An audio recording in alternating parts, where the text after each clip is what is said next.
Hello, today I'm going to show you how to paint a peony. This one was blowing in the wind, so I've taken a photograph.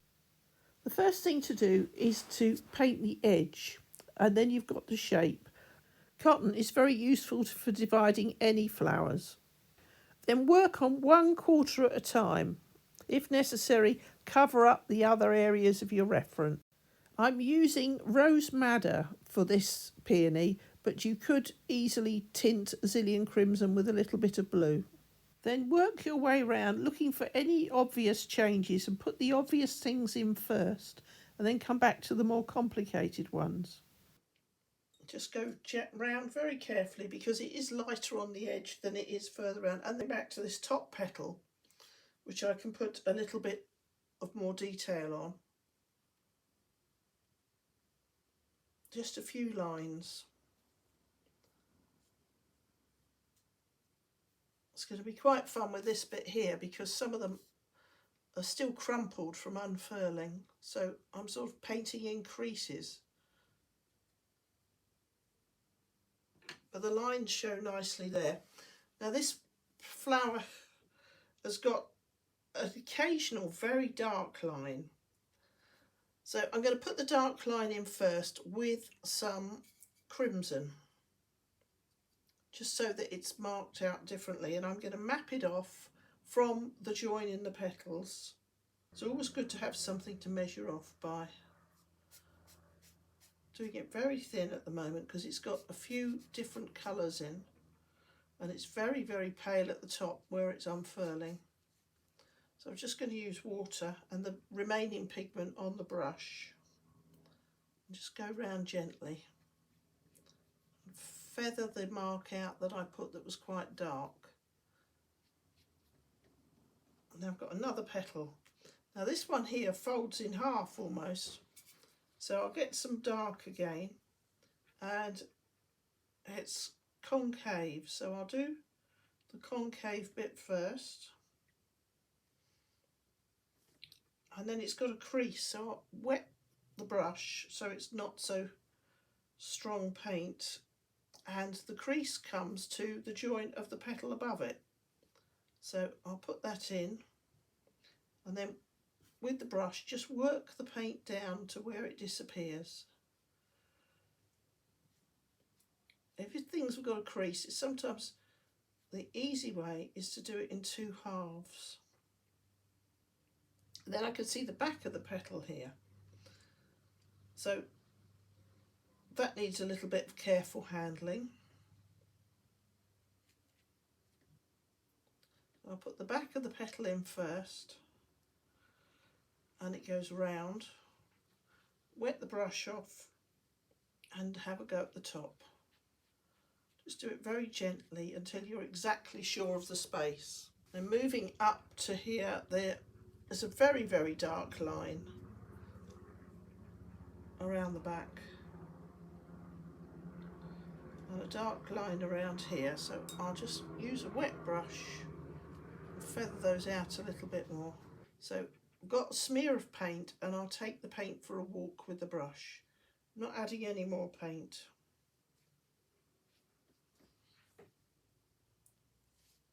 And then going round again, there's another one that goes all the way out to the top, so I'm going to put the point of that one in,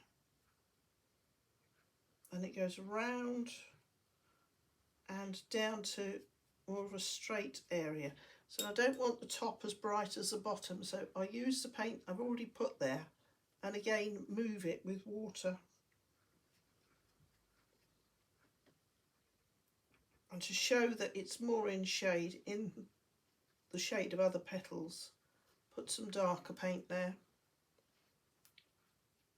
Just water it back.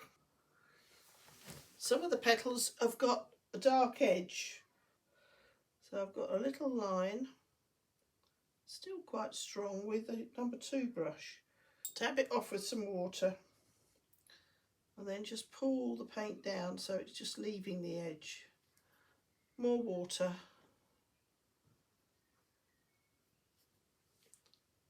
Just that the petals are still unfurling. There's one here with lots and lots of edges, but they don't go all the way. And then one next to it.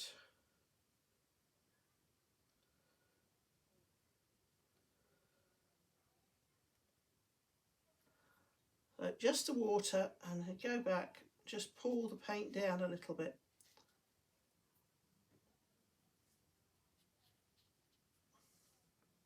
And returning to the number 4 brush and a much weaker paint.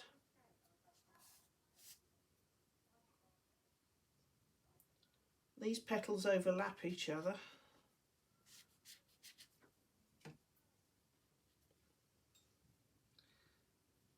They're much lighter at the top than the bottom. So I'm just going to dab some of this paint off to show the curve. And always take it off if you put it on with enough water. It doesn't stain immediately. Got some degree of moving it around. This one's quite dark underneath, quite purpley. I think I used some Cobalt Violet there just to give a different colour.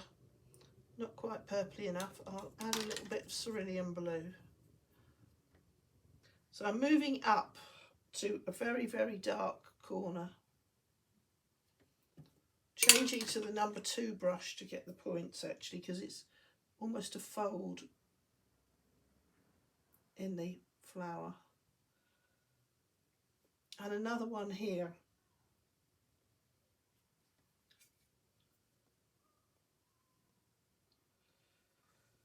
So we've got some lost edges, so wet the brush off and pop it in with the lost edges, and then I can find those later. When I put another colour in, it'll probably become more apparent where the lost edges are. But I can work my way down further here, I'm more sure of it. So I need very, very pale colour. Pop it in.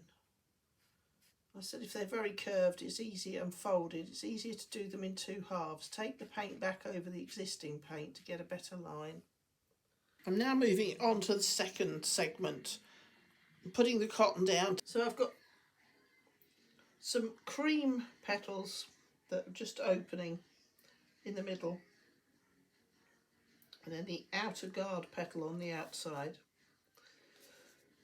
So this whole area here is cream, and one little one turned back that hasn't opened yet.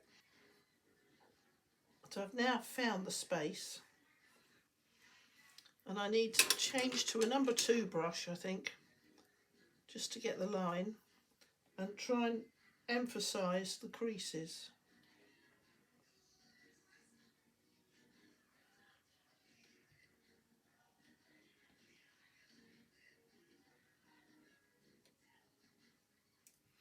Now put those in. Now I'll go back with just a wet brush, not too wet, and just lighten them slightly. But I've got marked the space. And then when it's dry, I can build up more details of the creases and bends and unfolding of the petal. But you need to start somewhere. On the one above it, I can mark it off easily by the bend.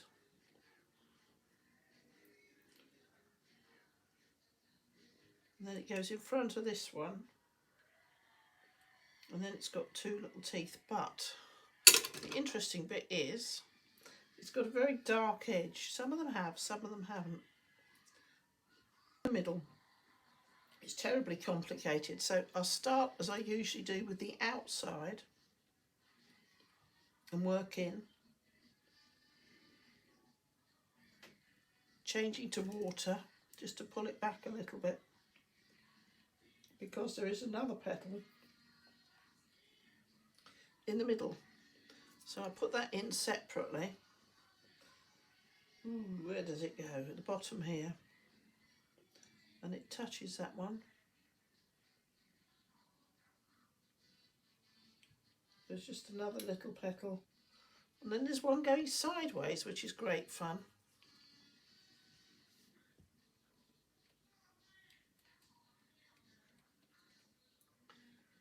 So the sideways one is just above the crease, and this one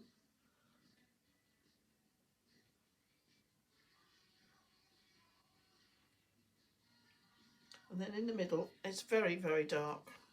So let's claim that corner for a little while, and I've got more nooks and crannies to put in. And while the petals are drying, I can add the little bud. And the bit on the edge is very yellowy. It's clearly showing the inside and the outside there, which is what I want. I just need to dab the brush off and just be more deft. Just keep working your way around, finding the lighter bits and the darker bits, and you'll suddenly find that it will become much more three-dimensional. So it's just the same colour but a different coat, and then lots of water to fade it out because it's lighter on the edge, but where the colours butt up against each other there's a bigger change. Just keep working your way round and concentrate on each section at a time, and the whole thing will come together. Just using a very small brush, a number 1, and going in for any dark areas I can find or any highlights. And it stops you getting lost if you just find something that's very dominant and go for it. Then when it's dry you can have another look and see where the next major changes are. Use Naples yellow or very thin yellow ochre and just pop in the creamy petals, and then when you're happy with them you can just put a tiny grey edge just to give them some shadow, and the pink, which is a rose madder, does lip up to them. So you just have to look where they're starting and finishing, and the further you go in the more you'll identify them. Once you've identified where the cream petals stop, you can make them look more dominant by going over the pink area again with a darker colour or darker mix of the same colour, just butting up to it, just makes them stand out a little bit, and then with the dry brush just pull the paint back to infinity, and it makes the flower look deeper. With a small brush, just go in gently and find any highlights and deeper areas to give a better contrast, and then work your way out. I'm working my way around with a size 2 and a size 4 brush and just putting on little highlights. So this petal is more purpley at the bottom and lighter on the edge. There's one here with a hint of yellow, and just feathering it out so the edge is lighter. And then in the middle I need to separate the very delicate cream petals, and I've mixed Naples yellow with lemon yellow just to give a slight definition but not too much. And in the middle I've used orange, and the lighter areas are Indian yellow. I'm just mixing a few purples and blues in, a few Alizarin Crimson marks just to show the difference, because it is quite complex. But if you just do a little area at a time, it develops. I've gently gone round and found a couple of leaves and carried on subdividing and changing the tones between the petals. Some of them are in shadow from the one next to it, and others seem as though they've got hardly any colour at all. I hope you've enjoyed watching the peony take shape, and if you haven't got them in your garden, they're available from florists most of the year.